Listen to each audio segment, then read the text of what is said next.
बहुत समय पहले मगध की धरती पर मौर्य वंश का परचम लहरा रहा था। इसी वंश में जन्म हुआ एक ऐसे राजकुमार का जिसने आगे चलकर इतिहास में अमिट छाप छोड़ी। वो थे अशोक। बचपन से ही अशोक साहसी, पराक्रमी और बुद्धिमान थे। युद्ध कला और राजनीति में उनकी समझ अद्भुत थी। उनकी वीरता देखकर लोग उन्हें चंड अशोक कहने लगे, अर्थात भयंकर अशोक। लेकिन उनकी इसी कठोरता से भाई और दरबारी उनसे भयभीत रहते थे। राजा बिंदुसार की मृत्यु के बाद उत्तराधिकार को लेकर संघर्ष हुआ। अनेक कठिनाइयों से गुजरते हुए अशोक ने सिंहासन प्राप्त किया और लगभग 26 ईसा पूर्व वे मौर्य साम्राज्य के सम्राट बने। उनका साम्राज्य हिमालय से लेकर दक्षिण भारत तक, अफगानिस्तान से लेकर बंगाल तक फैला हुआ था। लेकिन अशोक की महानता केवल साम्राज्य विस्तार में नहीं थी, उनकी सच्ची पहचान आगे जाकर बनी। इधर जीवन का सबसे बड़ा मोड़ था कलिंग युद्ध। कलिंग युद्ध एक समृद्ध और स्वतंत्र राज्य था जिसने मौर्यों के अधीन होना स्वीकार नहीं किया।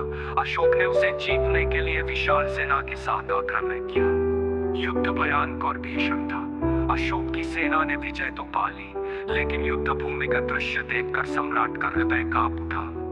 1 लाख से अधिक लोग मारे गए, हजारों घायल पड़े थे, परिवार बिखर गए, बच्चे अपने माता पिता की लाशों पर रो रहे थे। उस पल सम्राट अशोक ने स्वयं से प्रश्न किया, क्या यही राजधर्म है? क्या यही मेरी विजय है? रक्त की नदियां और लोगों की कराह। यहीं से अशोक के जीवन में परिवर्तन शुरू हुआ। कलिंग युद्ध के बाद अशोक ने बौद्ध धर्म की शरण ली।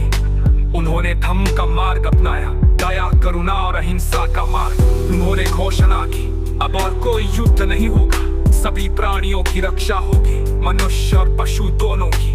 प्रजा का कल्याण ही सच्चा राजधर्म होगा। अशोक ने अस्पताल बनवाए, कुएं खुदवाए, वृक्ष लगवाए और यात्रियों के लिए सराय बनवाए। उन्होंने अपने शिलालेख और स्तंभों पर संदेश अंकित करवाए, धर्म, सहिष्णुता और भाईचारे का संदेश।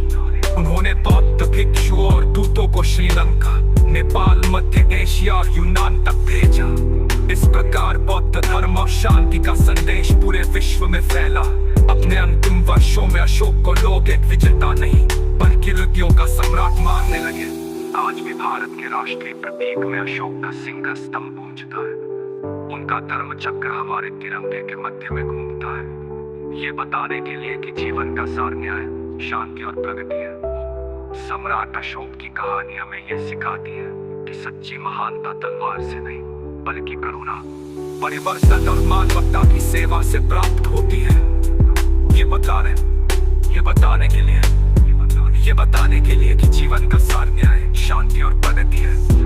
सम्राट अशोक की कहानी हमें ये सिखाती है कि सच्ची महानता तलवार से नहीं बल्कि करुणा, परिवर्तन और मानवता की सेवा से प्राप्त होती है।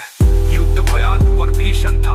अशोक की सेना ने विजय तो पा ली, लेकिन युद्ध भूमि का दृश्य देखकर सम्राट का हृदय, रक्त की नदियां और लोगों की कराह।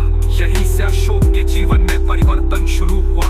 कलिंग युद्ध के बाद अशोक ने बौद्ध धर्म की शरण ली। उन्होंने धम्म का मार्ग अपनाया, दया, करुणा और अहिंसा का मार्ग। उन्होंने घोषणा की, अब और कोई युद्ध नहीं होगा, सभी प्राणियों की रक्षा होगी, मनुष्य और पशु दोनों की। प्रजा का कल्याण ही सच्चा